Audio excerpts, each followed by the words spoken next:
There are two mobile phone plans. Which plan should I choose? Plan A costs $30 each month, comes with 2 GB of mobile data. Plan B costs $40 each month with 3 GB. So which route should I take? The one with fewer stops? Now, what information can I get from this? It tells me that bus 34 is 17 stops away from Toa Payoh Central. Let me clarify my task and the information I have. I know that the bread costs $1.50. I handed you a $10 note. So how much change should I expect to receive? I should receive the amount I paid minus the cost of the bread. $10 minus $1.50. Class, as we go through this task, I'm going to think aloud step by step. So listen carefully. First, I need to understand this mathematics task. Next, I need to find out how much orange juice Linda has. So how can this model help? It shows me that Linda's bar is shorter than his. Now it's your turn. So work in pairs on question 2 and think aloud as you do so. But how do I do it?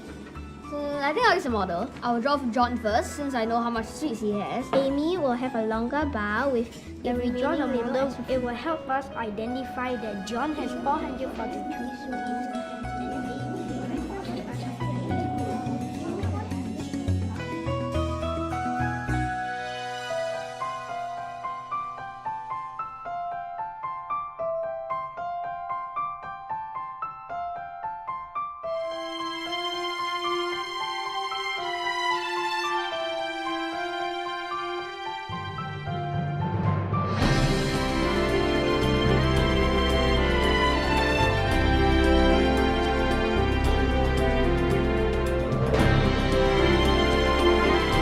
I want you to take out a piece of paper and divide it into 3 columns.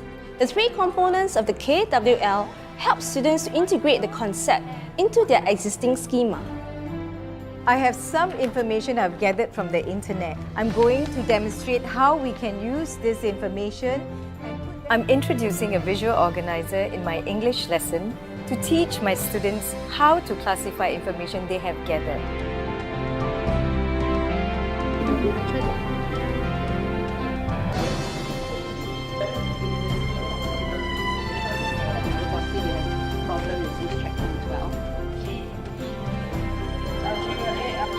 Today we will learn about the legacies of the ancient civilizations. In your groups, I want you to discuss the advantages and disadvantages. It's still slanting, it's not exactly, you need to keep testing it. 棒棒棒，你真棒！送你一支棒棒糖。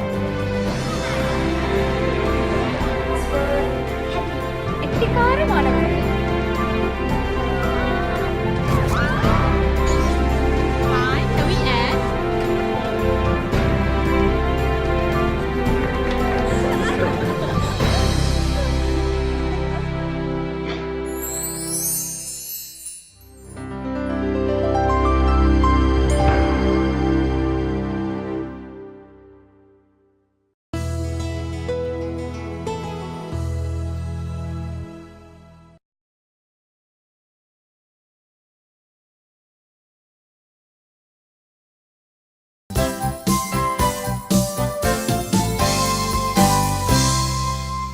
Alright class, in today's lesson, we will be learning about air pollution. Before we begin, I want you to take out a piece of paper and divide it into 3 columns. Label the column, what I know, want to know, and what I have learned respectively. I'm using the KWL teaching action to introduce a new topic. The 3 components of the KWL help students to integrate the concept into their existing schema. At this point of my lesson, I will only use the K and W to introduce the topic. When I use the K, I get my students to brainstorm and record their prior knowledge on the topic. I want everyone to take a minute to think about what you know about air pollution. Write this down in the What I Know column on your paper. Your answers will not be graded. Okay? So I would like to encourage everyone to write down as many things as you can about the topic. After 1 minute, I want you to share your responses with the other members in your group. By getting my students to brainstorm what they already know about the topic, I activate their prior knowledge before I start to teach the new concept. This helps them to remember, understand, reason and apply what they'll be learning. It also allows me to identify the gaps in their knowledge and understanding so that I can address them. I also emphasize that their responses will not be graded to create a non-threatening environment where students can share freely. I remember watching this documentary which says that carbon dioxide causes greenhouse effect. Yes, I remembered reading an article that says Singapore is the most light polluted country in the world. That's why when we look up to the sky at night, we can't see the stars. Gladys, thank you for sharing the point about light pollution. However, are you able to share anything about air pollution? I'm not too sure about air pollution. Maybe you can think about the recent Singapore haze situation. Would you be able to share something more? Oh yes, I remember the haze that always occurs during March. The TV news always report the PSI readings, and when it gets too high... As students are sharing, it is important for me to be mindful of the group of learners who might have difficulties drawing from their experiences. I will use scaffolding questions to help them focus their thinking and guide them back on track. Yes, I agree with Gladys. I remember that when farmers burn down trees, carbon dioxide will be produced, which causes the haze. I know what you mentioned about increase in carbon dioxide as the cause of haze. I'll come back to that later. During this stage, I will also take note of any misconceptions so that I can address these learning gaps. When I teach the concept, I will find an appropriate juncture to facilitate my students in discussing the misconceptions between carbon dioxide and the haze. Now that you have shared what you know about air pollution, I would like you to think about what else you want to know about this topic. In your groups, write these questions in the What I Want to Know column. You have 5 minutes to do this. After that, I will get a representative from each group to share these questions with the class. By getting the students to generate their own question on what they want to know about the topic, they will become more motivated and active learners. Can I invite Group 3 to share your group's question? Our first question is, will planting more trees help to reduce air pollution? The second question is, what gases in the atmosphere contribute to greenhouse effect? We also want to know if agriculture causes air pollution, because we read somewhere that the flatulence from cows gives off methane. Alright, thank you Aaron for sharing your group's question. I'll write them down so that we can come back to them later. I've used the K and W of the teaching action to introduce the lesson. This will also provide information for me to refine subsequent lessons. I will use the content and concepts in the topic to address the misconceptions which I surface from the students. I will also facilitate my students to answer the questions which they have generated. The L component then serves to wrap up my lesson by helping my students to consolidate their learning.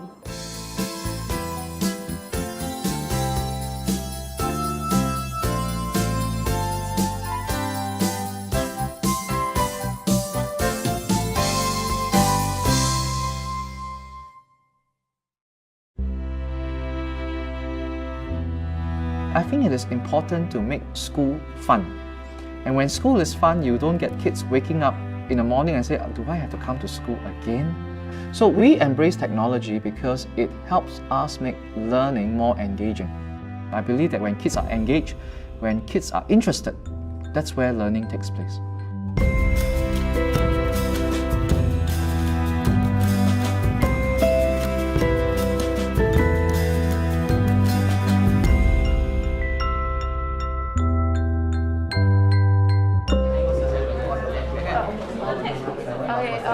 The kids are really from a very different world now.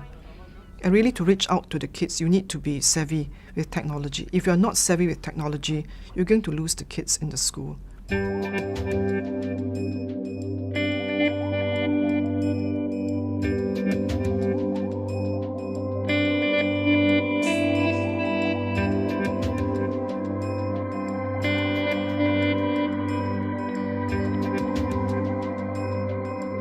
What you want to do right now is, think of the Socratic questions. Ngee Secondary School is a typical school in Singapore where we take in students with different academic abilities, and we have about 1,512 students in this school, and they all come from the neighborhood. We get students from the age of 13 to about 16. Many students want to come to this school because of its strong program, especially in the use of ICT, Infocom technology. And the teachers here are known to produce very good teaching materials and very innovative teaching ideas to engage the students in the classrooms. In the early 1990s, the teachers really are the monopoly of knowledge, and they are the one that comes to the class to deliver that knowledge so that the students can acquire them. But today, knowledge is no more a monopoly among the teachers, because students can get knowledge from a myriad of sources, and hence the role of the teacher today is facilitation. That means facilitate students where they could get the right knowledge, how they could synthesize them, how they could discern the information that they get. Velocity is defined as the rate of change of distance with time. Is it true or false? So I want you to tweet me your answer. So this is how you tweet. This is the format that you need to tweet. So you put in @ vote by tweet 1. We look at technology very meaningfully, and we see how can we leverage this technology to make a very significant impact in the classroom instruction. I'll give you an example. In a classroom of 40, it is really impossible to get 40 students to ask 40 questions at one go.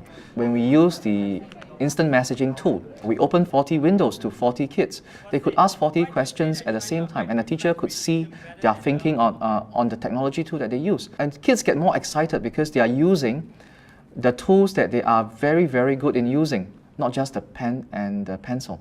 Okay, so same thing, we will have 2 students to every terminal. If you have any issues with the terminals, raise your hand and I'll come to you. Okay? Let's go. What the students are doing is they are currently exploring this Second Life art gallery which the school has set up. Okay, and the works that are shown in this gallery is actually made up of local works that have been done by local artists.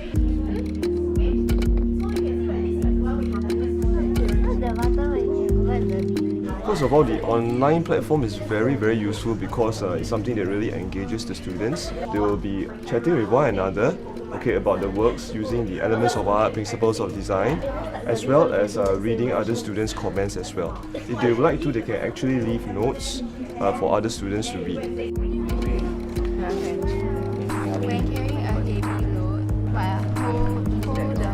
Web 2.0 world with Wiki, with your Facebook, your blogs, you find that it's a very participatory culture. It calls for a lot of collaboration. They no longer become just a consumer of knowledge. They actually produce knowledge.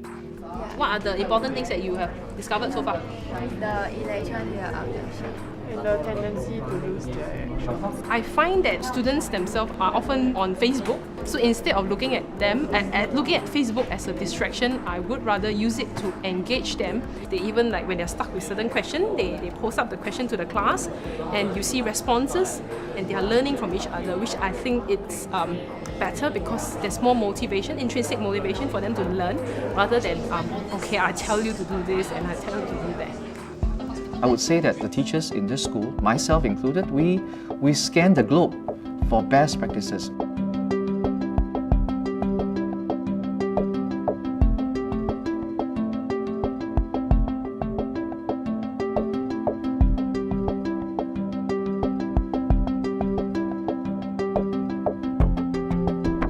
Now, follow that URL.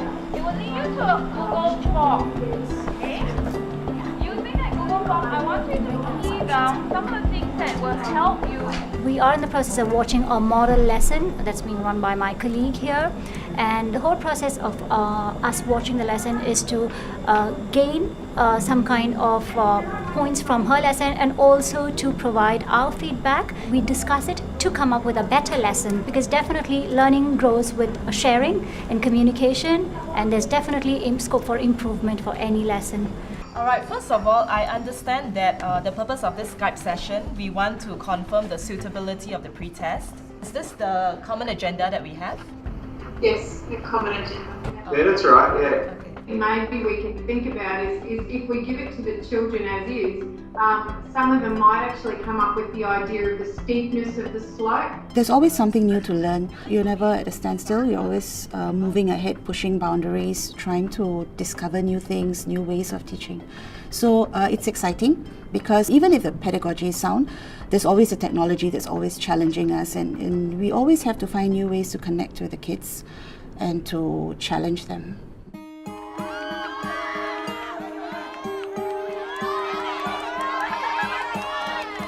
So I think we do look at how the world has changed, and teaching cannot stay stagnant. So the teachers recognize the fact that they cannot teach the same way they were taught 10, 20 years ago, that they have to be very adaptive in their methods. And when they do that well, they know they are going to engage the kids. And when you engage the kids, that is where real learning takes place.